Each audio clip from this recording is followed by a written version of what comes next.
Ο άβακας είναι ένα απλό αριθμό όργανο που χρησιμοποιείται για την εκτέλεση των βασικών πράξεων. Πιθανολογείται ότι εφευρέθηκε την εποχή των Βαβυλωνίων γύρω στο 2200 π.Χ. για εμπορικές συναλλαγές. Αποτελείται από ένα ορθογώνιο ξύλινο πλαίσιο χωρισμένο σε παράλληλες γραμμές. Κάθε γραμμή περιέχει ένα σύνολο από χάντρες που κινούνται πάνω σε στερεωμένα λεπτά ξυλαράκια ή σύρματα. Ένας ελληνικός άβακας που χρονολογείται στα 300 π.Χ. είναι ο αρχαιότερος που βρέθηκε μέχρι σήμερα. Είναι κατασκευασμένος πάνω σε μία πλάκα που περιέχει λευκή άμμο και διαιρείται σε δύο τμήματα από ένα μεγάλο διαχωριστικό που υπάρχει στη μέση. Άλλες εκδοχές του άβακα είναι ο ρωμαϊκός άβακας, ο άβακας των Κινέζων Σουαν Παν, ο ρωσικός Σότι και ο ιαπωνικός Σόρομπαν.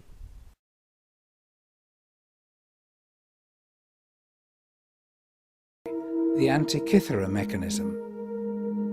This promises to revolutionize our understanding of the history of technology and astronomy, and it even tells us about the timetable for the earliest Olympic Games.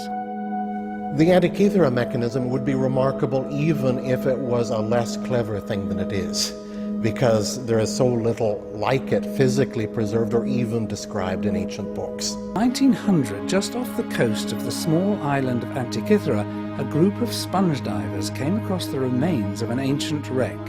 The first diver to come to the surface said he'd found a heap of dead, naked people underwater. The second diver came up with a larger-than-life bronze arm. And what they'd in fact discovered was the wreck of a Roman merchant vessel stuffed full of Greek treasure. And all this treasure was taken to the National Archaeological Museum in Athens, including a small lump just over 30 centimeters high, completely disregarded at the time. It lay in the museum for some months, according to accounts, and then it split apart. And when it split apart, a curator noticed the remnants of some small precision gear wheels. After the first half century of research, which led to some insights, but generally a lot of confusion, a British physicist in the mid-1950s started to study the mechanism. He was called Derek de Solla Price. Price was the first to study X-rays of some of the fragments made by Charalambos Karakalos. From these X-rays, Price developed a model of how the mechanism worked. It incorporated one feature, an ancient cycle of the sun and moon called the metonic cycle, which was absolutely critical to later understanding. It's one of the basic keys for understanding how the mechanism works. He also identified in the mechanism some epicyclic gearing, that is to say, gears that move with their axes moving on other gears. A completely astonishing revelation for ancient Greece.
Ο Νάπιερ, Σκοτσέζος μαθηματικός, βασιζόμενος σε ένα παλιό ινδικό σύστημα υπολογισμών, δημιούργησε ένα αβάκιο με ράβδους που έμεινε στην ιστορία με την ονομασία κόκαλα του Νάπιερ, επειδή οι ράβδοι του ήταν κοκάλινες.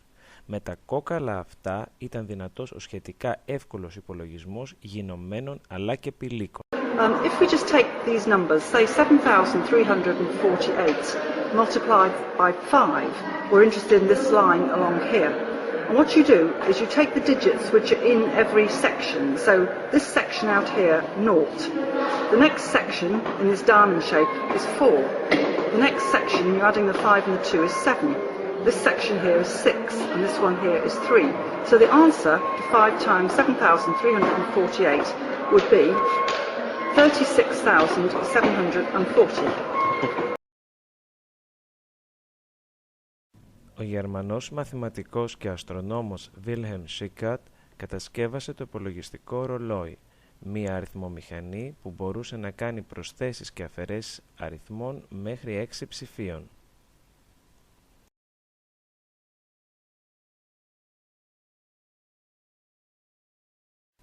Ο Γάλλος μαθηματικός Πασκάλ κατασκεύασε την πρώτη αριθμομηχανή σε ηλικία 19 ετών για να βοηθήσει τον πατέρα του που ήταν φοροεισπράκτορας. Η μηχανή του, που ονομάστηκε Πασχαλίνα, έκανε προσθέσεις και αφαιρέσεις με συστήματα γραναζιών. Είχε μικρές διαστάσεις και μπορούσε εύκολα να χωρέσει σε ένα μικρό τραπέζι.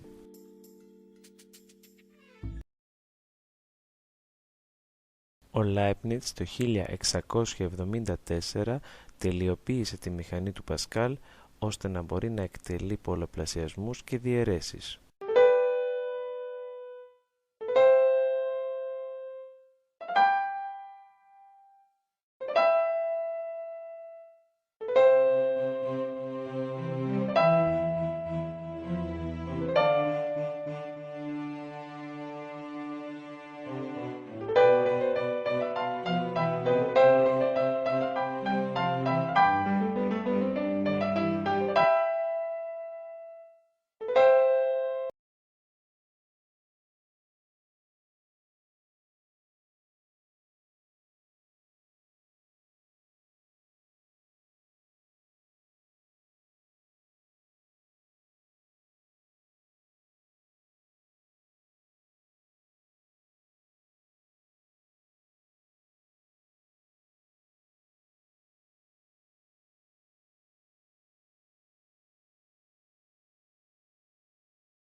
Charles Babbage was the only child of a tyrannical London banker, a bully at home. But his money kept his son and heir financially comfortable for life. Cambridge educated in mathematics and supremely self-possessed, Charles became an iconoclastic writer and habitual inventor. In 1832, the drawing room of his London home became a showcase for demonstrations of a small section of his difference engine, a far from finished device by which he intended to revolutionize calculation by mechanizing it. At his soirees, London's intellectual society watched what you see now. As Babbage cranked its handle, this machine produced a series of polynomial calculations that were repeatable and error-free. Most astonishing, it was automatic. Any of his illustrious guests might have operated the handle as well as Charles Babbage, perhaps the geologist Charles Lyell, or Charles Darwin, or Charles Dickens. Once set, the machine seemed able to proceed, to think on its own. But what was called the beautiful fragment of the machine Babbage had intended to build was all he ever finished of it. In fact, his imagination had already moved on to an even more ambitious mechanism, one that would make obsolete the abandoned machine. The analytical engine would be a general-purpose calculating automaton. For most of 30 years, he would revise and improve his notional design. Only a few partial sections of it were built, this one after Babbage's death by his son. The analytical engine was an ever-evolving machine. Each breakthrough elegantly drawn up, annotated to describe mechanical motions with a coding system that Babbage claimed was his finest invention. The analytical engine may be the most intricate operating mechanism ever fully realized with paper and imagination alone. In 1846, Babbage abruptly changed course. As if determined to make good on an old obligation, he worked for 2 years to complete a full set of drawings for difference engine number 2. It would require 8,000 parts, only a third as many as the first. He offered it to the government, but did not protest when it declined to build it, and the drawings were carefully put away. Eventually, they came from the Babbage estate to rest in the library of the Science Museum in London. More than 130 years later, in 1985, the museum's new curator of computing, Doran Swade, became convinced the institution could build difference engine number 2. After all, with the intact drawings, it seemed feasible and within financial reach. It took 17 years and drama to rival Babbage's so long ago. And it works, just as Babbage designed it. Every turn of the engine's driving handle is carried through gears, cams, rods, levers, and springs to release and arrest precisely aligned number wheels. A helical arrangement of steel fingers continually pulls the register towers to find and perform the carrying of tens. In its continuing sweep upward, it is mesmerizing. In the spring of 2008, a clone of DE2 commissioned by Nathan Myhrvold was completed at the Science Museum and shipped to California. At the ComputerHistory Museum, it would charm new thousands of discerning eyes. Today, the crotchety proud genius, who never managed to prove it during his lifetime, has a fair claim to honor as a pioneer in the history of intelligent machines, just as his parlor guests in 1832 suggested. His difference engine continues to inspire the admiration of his intellectual heirs, a celebrated and unique icon to chroniclers of computing.